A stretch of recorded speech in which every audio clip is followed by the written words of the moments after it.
शुरू करते हैं भाई। आपका सवाल ये रहा, साथ ही साथ चेक करते चलिएगा कितने सवाल आपके सही गए। पहले तो सवाल को अच्छे से पढ़िए। पेपर 1 में बच्चे क्या गलती करते हैं मैं बता रहा हूं। एक ही गलती करते हैं, सवालों को ढंग से पढ़ते नहीं।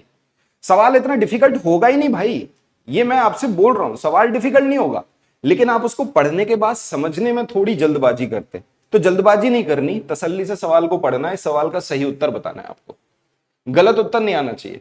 एक बच्चे ने 123 भी बता दिया, बताओ गलत ही बता दिया उसने जल्दबाजी में। पढ़ो भाई कि भाई सिराज है जो अरेंज कर रहा है एप्पल अपनी किचन में। उसने 3 रो में एप्पल को अरेंज किया है, सवाल को पढ़ा इन सच अ वे दैट उसने 11 पेयर एप्पल पहली रो में अरेंज किए, दूसरी रो में 22 पेयर कर दिए और तीसरी रो में 33 पेयर कर दिए। तो बताओ उसके पास कितने एप्पल्स हैं उसकी किचन के अंदर। अब यार ये सवाल कितना सिंपल है भाई। पेयर की बात का मतलब हो गया 2 एप्पल, पेयर का मतलब तो 2 एप्पल है, तो 11 पेयर, 22 पेयर और तीसरी रो में 33 पेयर, कुल मिला के उसके 66 पेयर हो गए। और 66 पेयर का मतलब हो गया 66 इंटू 2, इसका मतलब उसके पास 132 एप्पल है। अब इस सवाल को अगर कोई गलत करेगा तो उसका मतलब बेटा वो क्या कर रहा है, वो पाप कर रहा है, उसने कर दिया पाप। और इस सवाल को भी अगर किसी ने गलत कर दिया तो बेटा तुम्हारे ऊपर काला साया है, तुमको दिखाना पड़ेगा किसी तांत्रिक को। ठीक है, चलिए अगले सवाल ये लीजिए, स्टेटमेंट वाला सवाल। जैसा मैं कह रहा था ना भाई, स्टेटमेंट वाले सवाल आते हैं।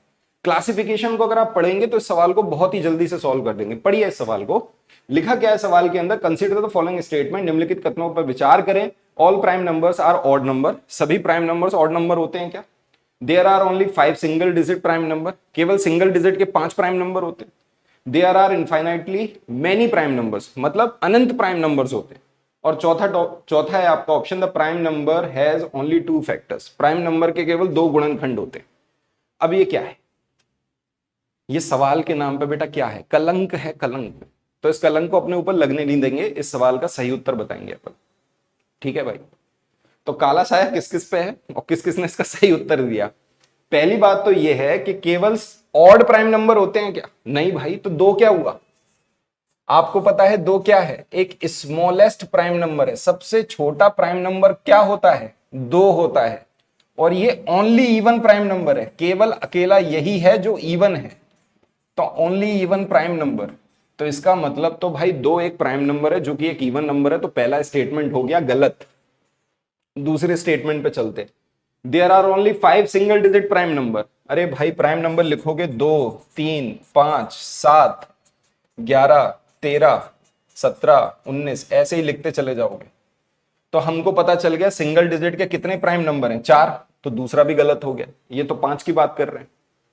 अब आते हैं भाई इस पर, इनफाइनाइट होते हैं क्या? करेक्ट है, बिल्कुल इनफाइनाइट प्राइम नंबर होते हैं। और तीसरा प्राइम नंबर, चौथा प्राइम नंबर के 2 फैक्टर होते हैं। बिल्कुल, प्राइम नंबर होता क्या है, a number which having only 2 factors, one और इटसेल्फ, ऐसी संख्याएं जिनके केवल 2 गुणनखंड होते हैं, एक और वो स्वयं संख्या। तो दूसरा भी सही है। तो तीसरा चौथा किस ऑप्शन में? C option. करेक्ट क्या हो गया? C option. कितने बच्चों का सही है और कितने धुआंधार बच्चे हैं जो गलत बता गए इसका? अब ऐसे सवाल तो गलत मत करो यार, ठीक है। आइए भाई इस सवाल को देखिए, ये सवाल क्या है, ये सवाल आपके मापन का सवाल है, मेजरमेंट का सवाल है। लेकिन आप बोलोगे सर ये तो फ्रैक्शन का सवाल है, डिवाइड करने वाला है।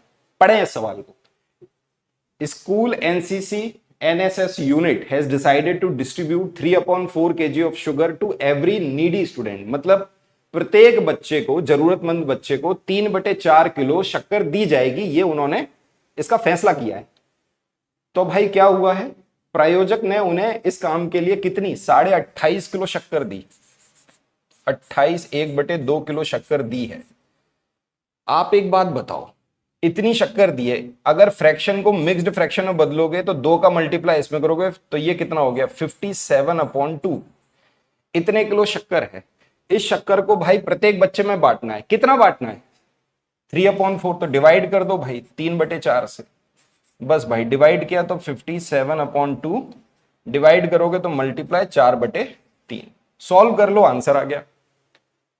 क्या आंसर है? बिल्कुल सही आंसर आएगा आपका 38।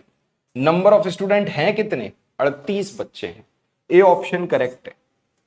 कितना सेकंड लगा इस सवाल को सॉल्व करने में? जब आपकी कंप्यूटर की स्क्रीन पे ये सवाल आया होगा, जिन बच्चों ने पेपर दिया होगा, आपको लगता है उसने 5 सेकंड भी लगाए होंगे इस सवाल को सॉल्व करने में? लेकिन आप जल्दबाजी में गलत करोगे, ये तय है।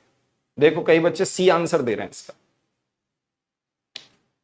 बेटा आप घर वालों को समझाओ, पढ़ाई नहीं हो रही मुझ पे, मेरा मन नहीं लग रहा पढ़ाई। मन कहां लगा है तुम्हारा? जो लोग गलत उत्तर दे रहे हैं उनका मन कहां लगा है? पढ़ाई में तो नहीं लगा। आओ भाई इस सवाल पे, ये सवाल पढ़ो, देखते हैं भाई कौन इस सवाल का सही उत्तर देगा। मैं आपको दे रहा हूं भाई 20 सेकंड का समय, 20 सेकंड का समय है। बताइए इस सवाल को, पहले तो पढ़ो अच्छे से, समझोगे लिखा क्या है। सवाल में लिखा है product of two number is always greater than और इक्वल टू द नंबर्स, मतलब दो संख्याओं का गुणनफल सदैव संख्या या उसके बराबर होता है। अरे वाह।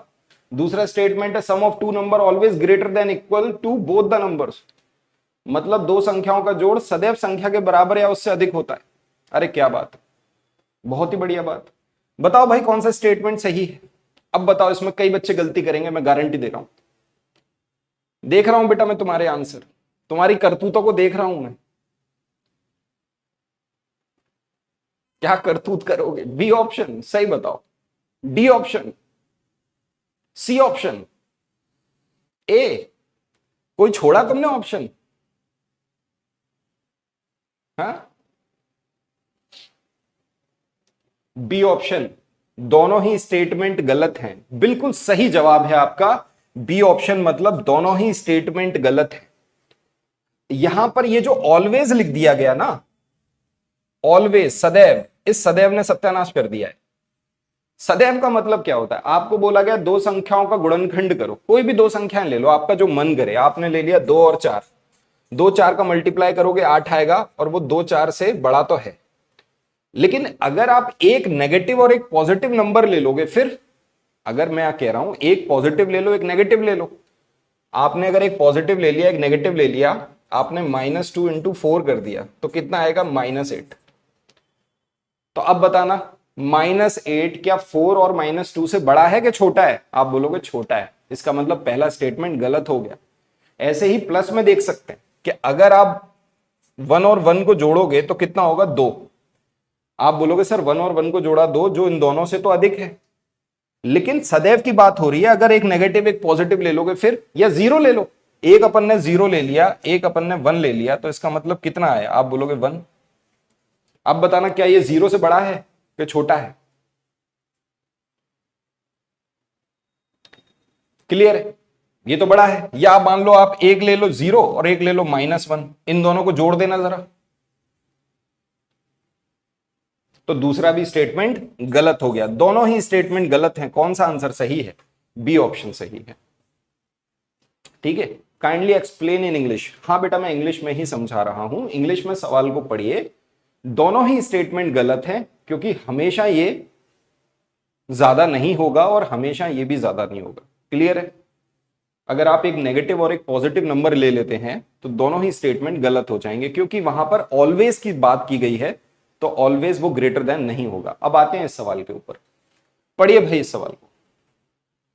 क्या है इस क्वेश्चन के अंदर? बताओ, पढ़ो। Rinki has 3 plates of jalebi. Rinki के पास 3 प्लेट जलेबी हैं। Plate A, plate B, plate C. Plate A has only 1 jalebi, मतलब ए जो प्लेट है उसमें 1 जलेबी है। बी प्लेट में कितनी जलेबी हैं? बी प्लेट में 5 जलेबी हैं। और सी प्लेट में कितनी जलेबी हैं? 3 जलेबी हैं। सवाल को पढ़ा हमने, C has 3 jalebis. She want to put equal numbers of jalebis in all the plates, मतलब वो चाहती है कि सारी प्लेट्स में बराबर जलेबी हो जाए। देखो भाई खाने पीने की बात हो रही है, जलेबी हो जाए तो बताओ भाई कौन सा स्टेटमेंट सही होगा? 4 स्टेटमेंट आपके सामने हैं, ये वाली बात होगी। ए प्लेट में 1 है, बी में 5 है, सी में 3 है। पहला स्टेटमेंट ये है कि भाई वो क्या करे? Take 2 jalebis from plate B, इसमें से 2 जलेबी लेके पुट इन प्लेट 1, मतलब प्लेट ए में रख दे। तो भाई पहला ही स्टेटमेंट सही हो गया। तो आप देख रहे हो ये सवाल है कैसे, कितने सिंपल सवाल है।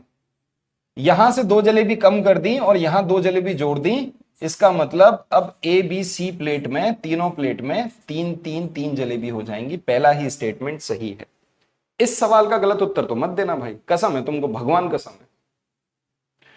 चलो अगला सवाल देखो। नेक्स्ट क्वेश्चन ये रहा, एलसीएम एचसीएफ का सवाल है, पढ़ो भाई इस सवाल को। क्वेश्चन में कहा गया if LCM of 6 and 7 is half of the LCM of X Y, मतलब 6 और 7 का जो एलसीएम होगा वो आधा होगा किसका, एक्स और वाई के एलसीएम से। तो अगर इन दोनों का तुम एलसीएम निकालोगे, तुमको पता है इनके बीच में कुछ कॉमन तो है नहीं, तो सीधे दोनों का मल्टीप्लाई हो गया, कितना आ गया 42। इसका मतलब इनके एलसीएम से ये हाफ है, तो इनका एलसीएम कितना होगा, आप बोलोगे 84। इनका एलसीएम तो 84 होगा एक्स और वाई का। इफ x इज 12 तो what will be the value of y, यदि x 12 है तो y की वैल्यू क्या होगी। एक बात बताना यार, x अगर 12 है तो y की वैल्यू क्या होगी, तो 84 आ जाए। ऑप्शंस भी देख लिए हमने, साफ पता चल रहा है डी ऑप्शन इसका करेक्ट आंसर है। रोना आ रहा है, क्यों रो रहे हो, क्यों परेशान हो रहे हो भाई, हैं कोई छोड़ के चला गया तुम्हें। y की वैल्यू कितनी आएगी 7, 12 इंटू 7 84। यहां एक ऐसा नंबर ले लिया जो इसमें कुछ कॉमन ही नहीं है, तो करेक्ट आंसर क्या है 7। कितना सिंपल सवाल है। अगले सवाल पे चलते हैं, ये रहा आपका अगला सवाल। बताइए भाई इस सवाल का क्या होगा आंसर। यहां पर बेस्ट अप्रोक्सीमेशन की बात की गई है।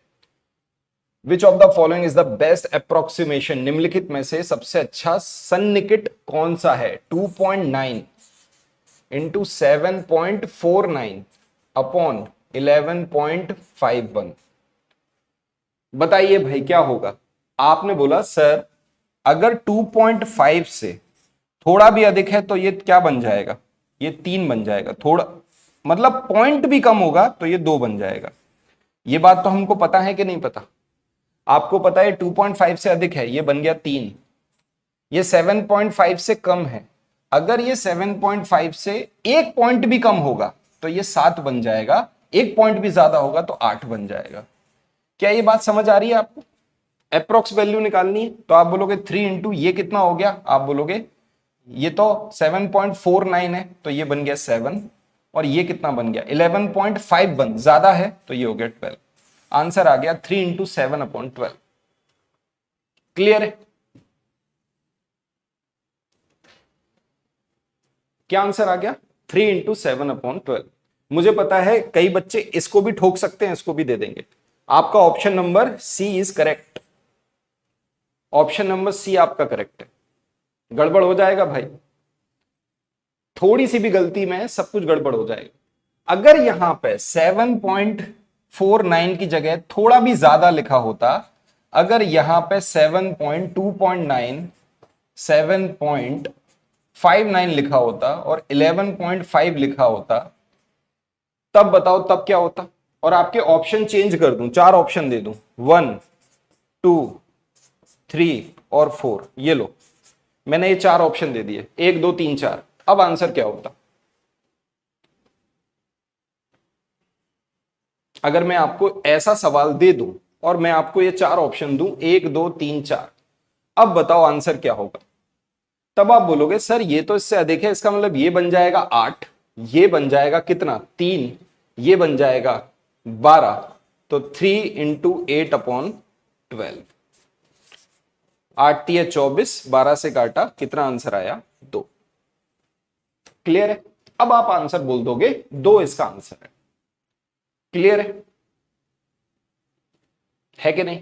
चलिए अगले सवाल पे चलते हैं। अगला सवाल देखिए। इस सवाल का वैसे बेटा आंसर क्या है, इस सवाल का आंसर है आपका सी। अब आते हैं इस सवाल के ऊपर, पढ़िए इस सवाल को। ये आपका वही है, ज्योमेट्रिकल शेप का सवाल है, सॉलिड अराउंड अस जो मैंने टॉपिक बताया था उसी का क्वेश्चन है। इस क्वेश्चन को पढ़िए। Jaya is studying in class 1, teacher gave her some pictures card, battery of the clock, orange, ice cream cone, candle, book, steel glass. Teacher asked Jaya to pick objects that of similar shape. Similar shape के होने चाहिए। She picked the following battery of clock, candle और steel glass. उसने इन 3 को pick किया, clock की battery, candle और स्टील ग्लास को। She has categorise them together as they have a common attribute of. बताइए क्या आंसर होगा। पढ़ तो लिया हमने सवाल, क्यों उठाया उसने इन तीनों को, ये तो बताओ। किस आधार पर, समान विशेषता के आधार पर। कौन सी समान विशेषता है? आप एक बात बताओ, अगर मैं बैटरी की बात कर रहा हूं तो आपने तो बैटरी देखी है, वो किस शेप की होगी? सिलेंड्रिकल शेप की है बेटा। बैटरी किस शेप की होगी? सिलेंड्रिकल शेप की। दूसरा क्या है? ऑरेंज। आप बताओ भाई, ऑरेंज किस शेप का होगा? आप बोलोगे स्पेरिकल शेप का, स्पेरिकल शेप का। कैंडल की बात की गई, कैंडल किस कैसी होती है? सिलेंड्रिकल शेप की, सिलेंड्रिकल शेप। बुक की बात की गई, बताओ भाई बुक का शेप क्या होगा? आप बोलोगे क्यूबॉइडल, क्यूबॉइडल शेप। और अगर स्टील ग्लास की बात की गई तो स्टील ग्लास भी किस शेप का होगा? सिलेंड्रिकल। तो भाई इन तीनों को उसने क्यों पिक किया है? इन तीनों को उसने पिक किया है सिलेंड्रिकल ऑब्जेक्ट्स की वजह से। बेलनाकार वस्तुएं हैं ये वस्तुएं क्या हैं? बेलनाकार हैं। क्लियर है? चलिए अगले सवाल पे चलते हैं। बहुत ही सिंपल लगा होगा। आइए भाई इस सवाल को समझते हैं। देखना, क्लॉक वाला सवाल है, एंगल फाइंड करने का सवाल है, क्लॉक का सवाल है। देखिए सब, देखिए आप समझते हैं कि भाई दो तरह के हैंड होते हैं। एक होता है आवर एंड, मतलब हमारी कौन सी सुई?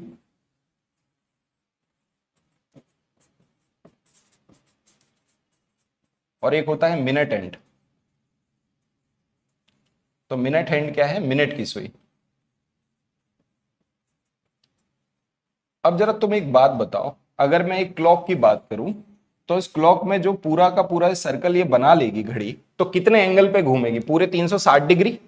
तो अगर मैं मिनट एंड आवर एंड की बात करूं तो भाई आवर वाली घड़ी आपको पता है कितने? 12 घंटे होते हैं। इसका मतलब 12 आवर 360 डिग्री। 12 आवर वो घूमती है, 360 डिग्री बनाती है। तो एक घंटे में कितनी डिग्री? आप बोलोगे एक घंटे में 30 डिग्री बनाती है। ये मैं बात कर रहा हूं किसकी? आवर एंड की। अगर मिनट एंड की बात होगी तो बताना भैया, पूरा का पूरा कितना? 60 मिनट लेती है। तो भाई 60 मिनट में वो कितना रोटेट कर रही है? 360 डिग्री रोटेट कर रही है। तो एक मिनट में कितना रोटेट किया उसने? आप बोलोगे 6 डिग्री।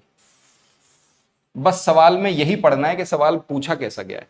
आपसे सवाल पूछा गया है कि भाई 6 AM से लेके 3 PM, मतलब 6 AM से 3 PM जो उसका आवर एंड है, उसने कितना करेक्ट क्लॉक बिटवीन एंगल, क्या एंगल बनाया? बताओ भाई। तो सबसे पहले तो देखना पड़ेगा भाई ये कितने घंटे हो गए। एक घंटे में 30 डिग्री बनाता है। तो बताओ भाई कितना आवर हो रहा है? आप साफ देखने को पता चल रहा है 9 घंटे हो रहे हैं। साफ पता चल रहा है कितना घंटा हो रहा है? 9 घंटा हो रहा है। भाई 6 बज रहा है, 6 और 6 12 बज गए, 12 AM। 6 घंटे के बाद कितना बज गया? 12 AM। और भाई 3 घंटे के बाद क्या बच गया? 3 PM। तो 6 और 3 9 घंटे। अगर एक घंटे का 30 डिग्री है तो 9 घंटे का कितना होगा? 270 डिग्री। इस सवाल का उत्तर क्या है? 270 डिग्री, सी ऑप्शन। क्लियर है? चलिए इसका PDF मिल जाएगा, टेलीग्राम पे डाल दूंगा, मैं अभी बता दूंगा। आइए भाई इस सवाल को पढ़िए। यह सवाल बहुत ही अच्छा है, पॉसिबिलिटी की बात कर रहा है, इसको अच्छे से अपन देखेंगे। एक आयत जिसकी भुजाएं केवल प्राकृतिक संख्याएं में है, कि क्षेत्रफल 24 वर्ग सेंटीमीटर है, उसका परिमाप नहीं हो सकता। Rectangle with side only a natural number having area 24 centimetre can not have perimeter. अब आप बताओ एरिया क्या होता है? Length into breadth. कितना है? 24। इसका मतलब अगर मैं बोलूं मैंने लेंथ मानी,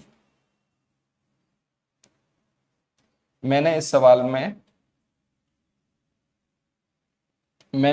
में क्या कर दिया? लेंथ इंटू ब्रेथ कितना है? 24 सेंटीमीटर स्क्वायर।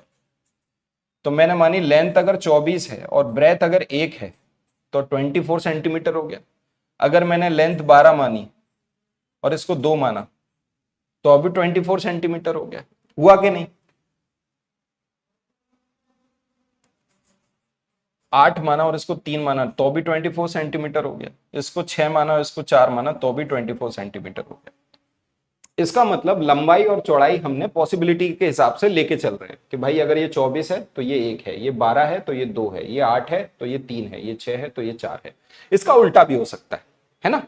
लंबाई 4 ब्रेथ 6, लंबाई 3 चौड़ाई 8, इसका उल्टा भी लिख सकते हो। अब आप एक बात बताओ, ये लंबाई है, ये चौड़ाई है। पेरीमीटर क्या होता है? 2l प्लस बी होता है। तो अगर इसका तुम पेरीमीटर निकालोगे तो आप बताओ 12 और 2 कितना हुआ? 14 दूनी 28 पेरीमीटर आएगा इसका। 8 और 3 11 दूनी 22 पेरीमीटर आएगा। 6 और ये इसका 20 पेरीमीटर आएगा। इसका पेरीमीटर 50 आएगा। तो आप देख पा रहे हो कि 20 भी है, 22 भी है, 28 भी है। क्या नहीं हो सकता? आंसर है 25। इस सवाल का आंसर क्या है? 25। 25 पेरीमीटर नहीं हो सकता, कैसे भी नहीं हो सकता। क्लियर है? चलो अगला सवाल देखो। नेक्स्ट क्वेश्चन पे चलते हैं। ये लीजिए अगला सवाल। ये सवाल इंग्लिश में गलत लिखा है, हिंदी में ये सवाल सही है, तो इंग्लिश में इस सवाल को सही कर लो। ये 400 होगा। हिंदी में ये सवाल 400 किलोमीटर है ना, तो यहां भी 400 करो। अब बताओ इस सवाल का उत्तर क्या होगा? चलिए पढ़िए भाई सवाल को। सवाल में लिखा क्या है? A distance of 1 centimetre on a map represent 400 kilometre on the ground. अगर मैप और ग्राउंड की बात हो रही है, अगर मैप पे 1 सेंटीमीटर है तो वो ग्राउंड पर कितना है? नक्शे पे 1 सेंटीमीटर ग्राउंड के 400 किलोमीटर के बराबर है। क्लियर है भाई? तो आपसे बोला गया है कि अगर दो cities 3400 kilometre apart on the ground, मतलब ग्राउंड पर 3400 किलोमीटर की दूरी पर हैं, तो बताओ भाई मैप पर कितने सेंटीमीटर की दूरी पर होंगी? हे भगवान, सवाल के नाम पे क्या है? कलंक है। आप अगर देख पा रहे हो 400 किलोमीटर अगर 1 सेंटीमीटर के बराबर है तो 3400 किलोमीटर कितने सेंटीमीटर के बराबर? बटे में कर दो 400, यही निकलेगा 34/4 सेंटीमीटर। यही आपका आंसर आ रहा है 34/4। भाई कट करोगे तो आंसर क्या आएगा? 8.5 सेंटीमीटर। अगर आपने 4 से इसका डिवाइड किया तो ये क्या आ गया? 8.5 centimetre, 8.5 centimetre. Option number C is correct. सभी बच्चे एकदम सही उत्तर दे रहे हैं, बहुत ही बढ़िया। धीरे धीरे हट रहा है साया। तुमने जब सही उत्तर बताया। आइए इस सवाल पर, इस सवाल को देखिए, देखते हैं आप में से कितने बच्चे इसको जल्दी फटाफट सॉल्व करते हैं। बोलो भाई क्या है इस सवाल में? 800 मीटर की एक दौड़ में अनूप पहले 100 मीटर को पूरा करने में 14 सेकंड लगाता है, अगले 100 मीटर को पूरा करने में 2 सेकंड बढ़ जाते, फिर अगले 100 मीटर में फिर 2 सेकंड बढ़ जाते। यही प्रक्रिया समाप्त करता है, इसी प्रक्रिया में वो दौड़ रहा है। तो बताओ भाई दौड़ पूरा करने में उसे कितना समय लगा? आप एक खुद बात बताओ, 800 मीटर है, इसका मतलब 100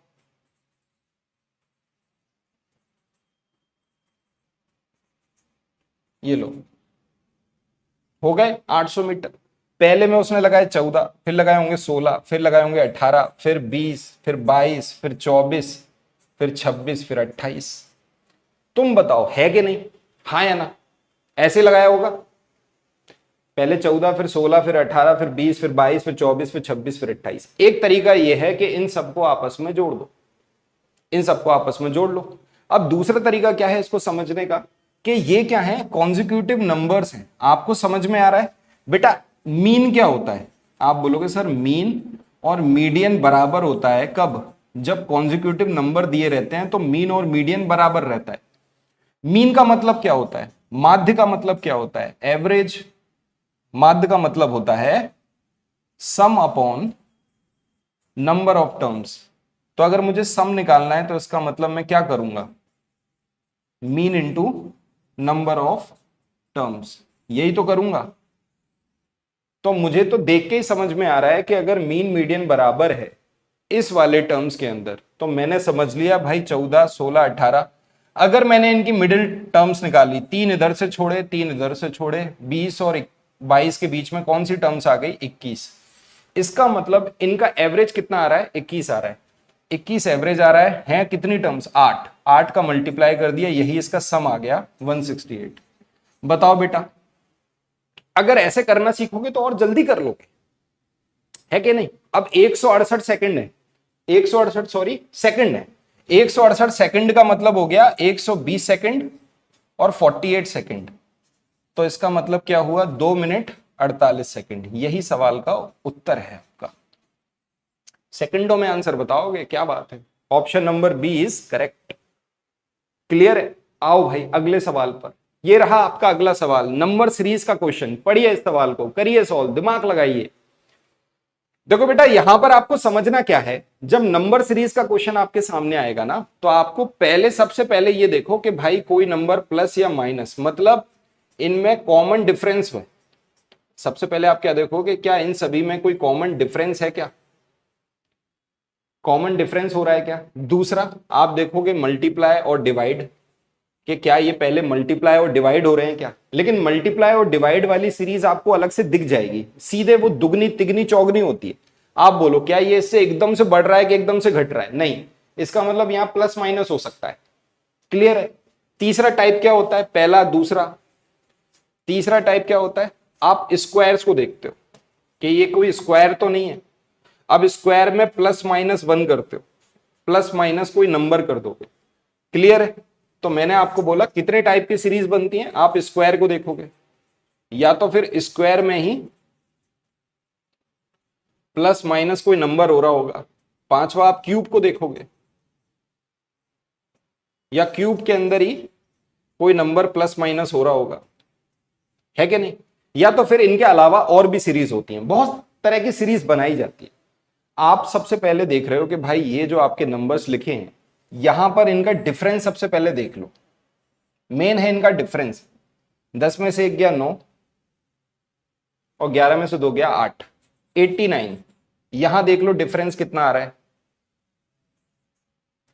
89। तो 100% इसका भी डिफरेंस क्या है, 89। यहां पर सबका डिफरेंस 89 आ रहा है, तो बस क्या कर दो, 343 में से 89 को माइनस कर दो, वही यहां पे नंबर आएगा। कितना आंसर आ गया बताओ, 554। बहुत ही बढ़िया आंसर आ गया 554। आपकी नेक्स्ट टर्म कितनी है, 554। बहुत ही बढ़िया। चलो अगले सवाल पर देखो, इस सवाल को पढ़ो। इस सवाल को, सवाल क्या है कि भाई एक ट्रेन है बेंगलुरु से चलती है। यहां पर आपको एएम और पीएम दे रखा है क्या इस सवाल में, नहीं। इस सवाल में एएम और पीएम कहीं नहीं लिखा। यहां पे लिखा है 23:55, यहां पे लिखा है 5:20, यहां भी आवर्स लिखा है, यहां भी आवर्स लिखा है। देखो इसमें भी, इसका मतलब क्या है, ये दोनों अलग अलग फॉर्मेशन में, ये 12 से ज्यादा में लिखा है, ये नॉर्मल लिखा है। तो अगर इसको पीएम मान रहे हो तो इसको एएम मानना, इसको एएम मान रहे हो तो इसको पीएम मानना। अगर मैंने इसको पीएम माना तो 23:55 को मैंने क्या लिख दिया, 11:55। 11:55 पीएम 29 तारीख को चली बेंगलुरु से और गुवाहाटी पहुंच गई 2 जुलाई को 5:20 आवर पर। तो बताओ भाई टोटल कितना ट्रेवलिंग टाइम लगा। इस सवाल को करने में क्या है भाई, आपको पता है जो जून का महीना है उसमें 30 दिन होते हैं। तो भाई 29 से लेके 30 तक चली, फिर 30 के बाद वो 1, फिर 1 के बाद वो 2 तारीख को पहुंच रही है कि नहीं। अब आप बताओ, करेक्ट 24 घंटे लगे इसको, 24 घंटे के बाद सेम टाइम हो रहा होगा। फिर इसको 24 घंटे लगे 30 से लेके 1 तक, अभी भी सेम टाइम हो रहा है 11:55 पीएम, फिर 24 घंटे लग गए, है कि नहीं। तुम बताओ कहीं कोई दिक्कत है सवाल में। 2 तारीख को कहां पहुंच रही है, गुवाहाटी पहुंच रही है, कितने बजे, 5:20। तो आप इसे क्या मान लो, 5:20 AM। अब आप एक बात बताना, 11:55 हो रहा है, 5 मिनट और चला दो तो कितना हो गया, 12 बज गए, फिर 5 घंटे 20 मिनट, तो टोटल कितना चला दिया यहां से यहां तक, 5 घंटे 25 मिनट। बस बेटा सबको आपस में जोड़ दो, आंसर आ गया 24 और 24 48 और 5 53, आंसर आ गया 53 आवर्स 25 मिनट। ये लो बेटा, ये रहा आपका इस सवाल का जवाब। तो हमने क्या सीखा कि हर टॉपिक से एक एक सवाल आ रहा है, टाइम से और ज्यादा सवाल आते हैं, मनी का भी सवाल आता है। ऐसे ही हम जो आपके ऑनलाइन मोड में क्वेश्चन है उन्हें देखते चलेंगे। इस पीडीएफ को मैं अपलोड कर दूंगा टेलीग्राम चैनल पे। मेरा टेलीग्राम चैनल है मैथ्स विद उदय सर, ठीक है। मेरा नाम है उदय, जो पहली बार मुझसे पढ़ रहा है, मेरा टेलीग्राम चैनल है मैथ्स विद उदय सर। यहां पर मैं अपनी इस पीडीएफ को अपलोड कर दूंगा और इसके आंसर की के साथ अपलोड कर दूंगा, ठीक है। चलिए भाई, थैंक यू सो मच, बहुत बहुत शुक्रिया आप सभी का इस क्लास में जुड़े रहने के लिए। हम जिस मंच पे पढ़ा रहे हैं ये मंच जाना जाता है क्वालिटी एजुकेशन के लिए, क्वालिटी कंटेंट के लिए। प्रीवियस ईयर को हम सॉल्व करते चलेंगे। जितने भी सवाल पेपर 1 में आए और जितने भी सवाल पेपर 2 में आए हैं, दोनों की क्लासेस अलग अलग रखेंगे, एक साथ नहीं रखेंगे।